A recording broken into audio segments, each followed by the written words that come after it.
नमस्कार, मेरा नाम है आशीष जायसवाल। आज बिहार जो है वो काफ़ी चर्चा में है। इससे पहले हमने आपको कहानी सुनाई एक टावर चोरी होने की। उससे पहले रोशन सर के भाई की डेथ हो गई। उससे पहले अगर आपने सुना होगा तो रोशन सर और खान सर के बीच में कंट्रोवर्सी हुई। वो कंट्रोवर्सी का कारण भी शायद आपको पता हो। ये खान सर का आरोप ये है कि जो रोशन सर हैं उन्होंने उनकी कोचिंग पर गोलियां चलवाई थी। तो ऐसी बहुत सी सारी चीज़ें हैं। लेकिन आज जो है ये कहानी जो है इस इनकाउंटर को नाम दिया गया बीमार इनकाउंटर। बीमार इनकाउंटर नाम इसलिए दिया गया क्योंकि जो पटना से 90 किलोमीटर दूर एक भोजपुर पड़ता है। भोजपुर के जो एसपी साहब हैं उन्होंने एक स्टेटमेंट जारी करके रिटन एक लेटर जारी किया था जिसमें जिस व्यक्ति का इनकाउंटर हुआ भरत भूषण तिवारी उसका नाम है। उन्होंने कहा था कि वो मानसिक रूप से बीमार व्यक्ति है और उसको हॉस्पिटल में भेजने की ज़रूरत है। अब सवाल ये उठता है कि जिस व्यक्ति को हॉस्पिटल भेजने की ज़रूरत थी उस पर गोलियां क्यों चलाई गई। 3 गोलियां उसको मारी गई। एक उसके पैर में लगी और 2 गोलियां जो हैं उसके पेट में लगी, जिसकी वजह से जो है खून ज़्यादा बह गया और उसकी डेथ हो गई। मौत के बाद जो है जब लोगों के पास ये सारी जानकारी पहुंची तो नेशनल हाईवे को जाम कर दिया गया। अब हम ये देखेंगे कि ये कहानी है क्या। पहली चीज़ तो फेसबुक पर जो एक 5 मिनट का वीडियो जो है वो काफ़ी तेज़ी से वायरल हो रहा है।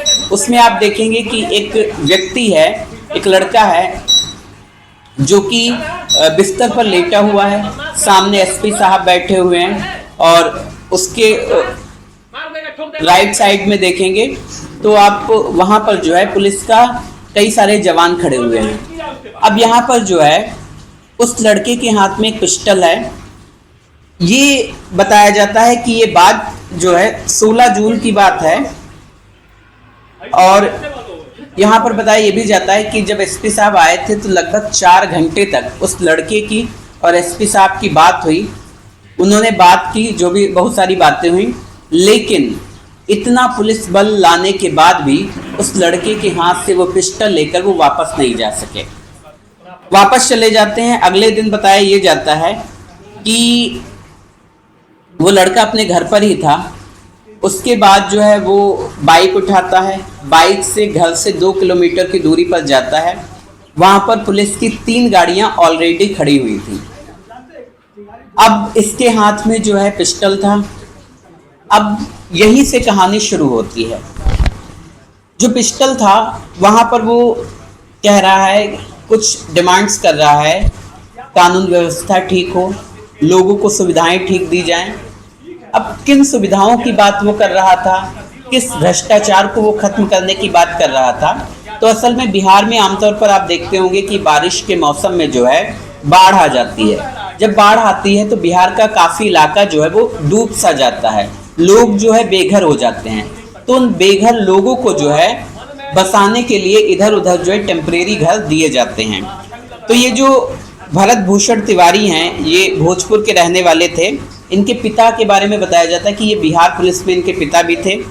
और भरत भूषण तिवारी जो हैं इन्होंने बीएससी की थी। बीएससी के बाद जो है इन्होंने नौकरी की तलाश की, कई जगह भटके। जब नौकरी नहीं मिली तो अपनी तरह बहुत सारे लोगों को देखकर इन्होंने ये तय किया कि अब इन सारी चीज़ों में नहीं पड़ना, मतलब नौकरी करनी ही नहीं है।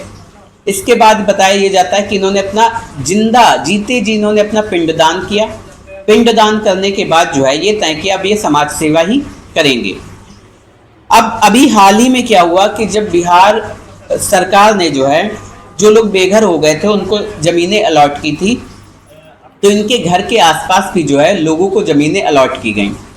जो ज़मीनें इनके घर के आसपास अलॉट की गई थी, अब इनका कहना ये था कि उन लोगों के पास बेसिक ज़रूरतें जो उनकी हैं उतनी सुविधाएं भी नहीं दी गई थी।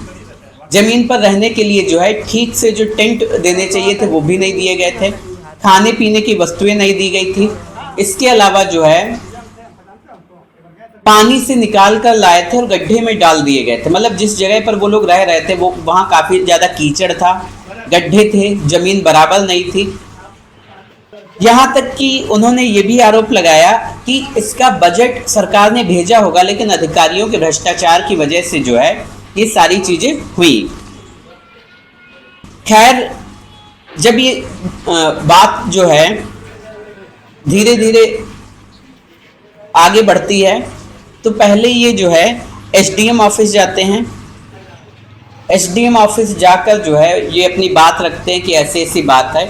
इनकी बात से जो एसडीएम साहब हैं वो नाराज हो जाते हैं। ये उनके छोटे भाई हैं चंदन का कहना है कि एसडीएम साहब नाराज हो जाते हैं और उसी का खामियाजा शायद ये हुआ। फिर जब ये सारी बातें नहीं बनती हैं तो इनका कहना ये था कि या तो हम आंदोलन करेंगे या बाकी चीज़ें जो भी हो सकता है हम करेंगे। और इनका कहना ये भी था कि लोगों को रहने के लिए जो है बेसिक सुविधाएं नहीं दी जा रही हैं। अब हम मेन मुद्दे पर आते हैं कि जब ये घर से निकले थे तो रास्ते में जो 3 पुलिस की गाड़ियों ने इन्हें घेर रखा था। इस वक्त इनके हाथ में पिस्टल था। पुलिस इनसे कह रही थी कि आप पिस्टल फेंक दीजिए।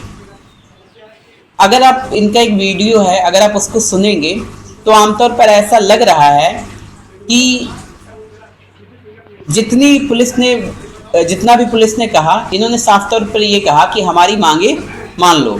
और उनकी मांग जो थी वो यही थी कि जिन लोगों को आपने बसाया है, जिनके घर उजड़ गए हैं, उनको जो है सुविधाएं जो हैं, जो आमतौर पर बेसिक सुविधाएं जो हैं वो दी जाएं।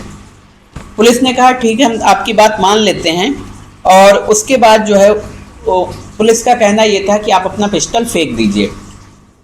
जो भरत हैं वो वीडियो में बोलते दिखते हैं। वो कहते हैं कि हमें इस पिस्टल की ज़रूरत नहीं, हम फेंके दे रहे हैं। वो पिस्टल फेंक भी देते हैं।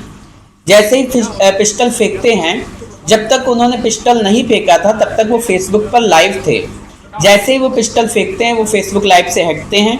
और जैसे ही वो फेसबुक लाइव से हटते हैं उनके ऊपर 3 से 5 गोलियां चलाई जाती हैं। शायद 5 चलाई गई या 3 चलाई गई, लेकिन 3 गोलियां जो हैं वो उनको लगती हैं। 2 उनके पेट में लगती हैं और 1 जो है उनके पैर में लगती है। उनको हॉस्पिटल ले जाया जाता है, लेकिन जब तक हॉस्पिटल ले जाया जाता है तब तक उनका खून जो है वो काफ़ी निकल चुका था। हॉस्पिटल से उन्हें पटना शायद रेफ़र किया जाता है। फ़िलहाल उन्हें किसी बड़े हॉस्पिटल रेफ़र किया जाता है। जब वो वहाँ पहुँचते हैं तब तक उनकी डेथ हो जाती है। जैसे ही ये खबर जो है गांव तक पहुँचती है, गांव के लोग जो है हंगामा काट देते हैं और वो जो है नेशनल हाईवे को जाम कर देते हैं। अब आमतौर पर ये देखा जाए तो ये व्यक्ति जो था ये समाज सेवा किया करता था। उसने जीते जी अपना पिंडदान कर दिया था, लोगों को की सेवा किया करता था। जो लोग अपनी बात नहीं रख पाते थे उनके लिए उनकी बात लेकर जो है खुद जाता था और यही बात लेकर वो एसडीएम के पास भी गया था। अब यहाँ पे बिहार पुलिस पर कई सारे सवाल उठ रहे हैं। एक तो पहली चीज़, जब तुमने ये स्टेटमेंट जारी किया, वो रिटन स्टेटमेंट जारी किया कि वो मानसिक रूप से जो है बीमार व्यक्ति है। क्या एक मानसिक रूप से बीमार व्यक्ति का जो है इनकाउंटर किया जा सकता है? दूसरी चीज़, जब एक वीडियो जो आपने पहले देखा अभी दोबारा वो देख सकते हो, उसमें आप देखेंगे कि एसपी साहब सामने बैठे हैं, पुलिस बल है, वो व्यक्ति हाथ में तमंचा लिए बैठा है। उसको समझाकर या जैसे भी हो सकता था, उस दिन वो तमंचा लेकर क्यों नहीं गए, वो पिस्टल लेकर क्यों नहीं गए, वो और जबकि वो इलीगल वेपन था। जब आपको ये पता था, आपने ये स्टेटमेंट जारी किया कि वो मानसिक रूप से ठीक व्यक्ति नहीं है, तो वो घर के परिवार को भी नुकसान पहुंचा सकता था, अगर आपका कहना ये था। दूसरी चीज, जब उस व्यक्ति ने पिस्टल फेंक दिया था उसके बाद गोली चलाने की जरूरत क्या थी? तीसरी चीज, वो जितनी भी मांगे कर रहा था वो उग्रवादी नहीं था, वो आतंकवादी नहीं था, वो टेररिस्ट नहीं था, वो कोई क्रिमिनल नहीं था, वो कोई एक्सटॉर्शन मनी नहीं लेता था, वो मर्डरर नहीं था, वो रैपिस्ट नहीं था। इसके बाद भी वो केवल अपनी आवाज़ रखता था, अपनी मांग रखता था। उसके बाद भी जो है उसको 3 गोलियां मारी गई। आप अरेस्ट कर सकते थे, जेल में डाल सकते थे, उसने तो सरेंडर कर ही दिया था। तो बिहार जो इस वक्त काफ़ी चर्चा में है, कब तक रहेगा पता नहीं।